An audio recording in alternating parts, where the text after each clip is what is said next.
Revolta, dá muita tristeza, um bebê de 4 meses de vida apenas. A mãe desse bebê, a família desse bebê, levou a criança para o hospital lá no município de São João da Canabrava. O bebê já estava morto e o que se constatou depois é que ele teve uma fratura no pescoço. E a polícia iniciou as investigações. A família mora na zona rural do município de São João da Canabrava. A polícia fez as investigações, constatou que a mãe dessa criança não tem qualquer estrutura para cuidar, para ser mãe, que já tinha sido denunciada ao Conselho Tutelar do município por negligência, o que se caracteriza na lei, no próprio o código lá de defesa da criança e do adolescente, como abandono de incapaz, e o fato é que tudo isso acabou na morte desse bebê de 4 meses.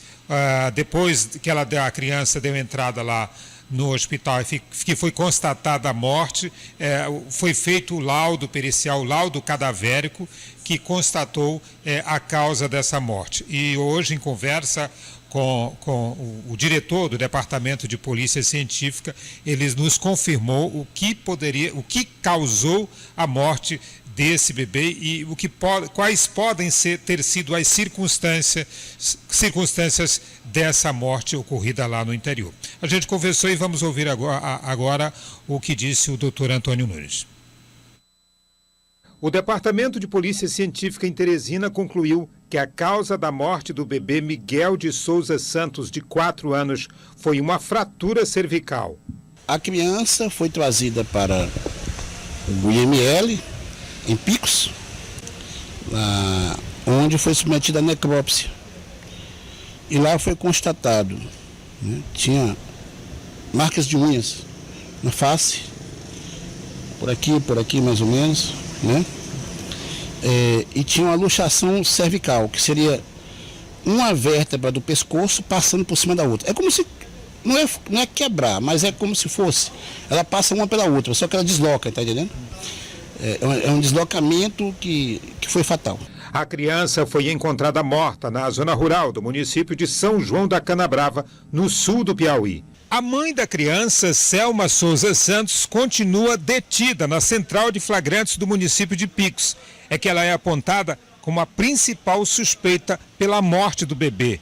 Em depoimento à polícia, Selma afirmou que teria dormido sobre o bebê. Segundo o laudo de necropsia, essa tese apresentada pela mãe não tem sustentação. Você vai ter um estágio de rigidez. Tem que ver, inclusive, qual foi o estágio exato de rigidez, calcular mais ou menos o tempo de morte, para verificar aí com o horário que ela chegou em casa, mais ou menos, para bater esses horários.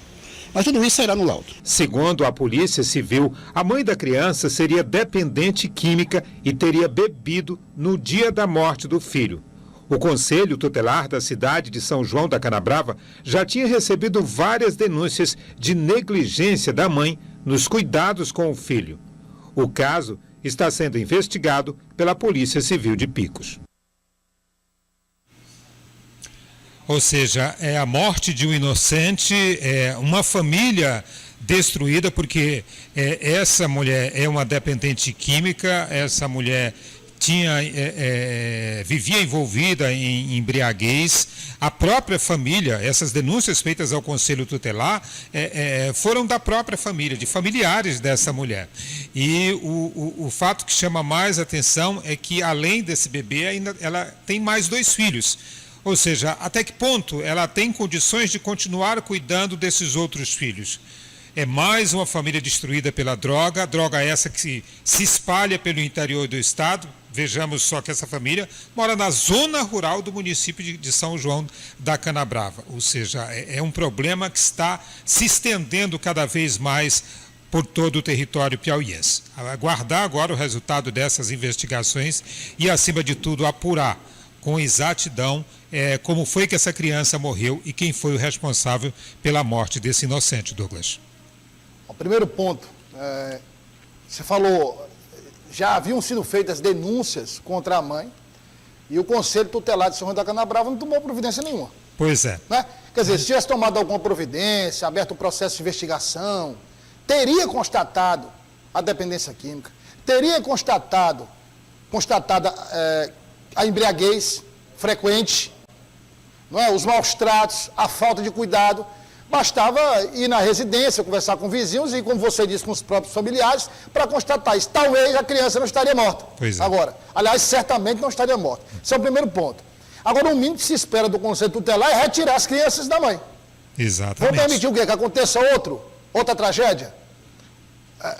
Não é? Agora, essa tese dela aí de ter dormido sobre a criança é completamente incompatível com as lesões que foram constatadas pela perícia, Raimundo. Como disse o próprio perito, a criança tinha também marcas de unhas. De unhas no rosto. No rosto. E a gente conversando com pessoas lá da cidade, da polícia que esteve lá no local, as informações foram de que o quarto a casa estava totalmente bagunçada, desarrumada, e haviam até situações que não vale nem aqui citar, que indicam que havia um total descontrole emocional dessa pessoa lá nos momentos que antecederam a morte dessa criança. Absurdo, viu? Um verdadeiro absurdo. Obrigado, Raimundo.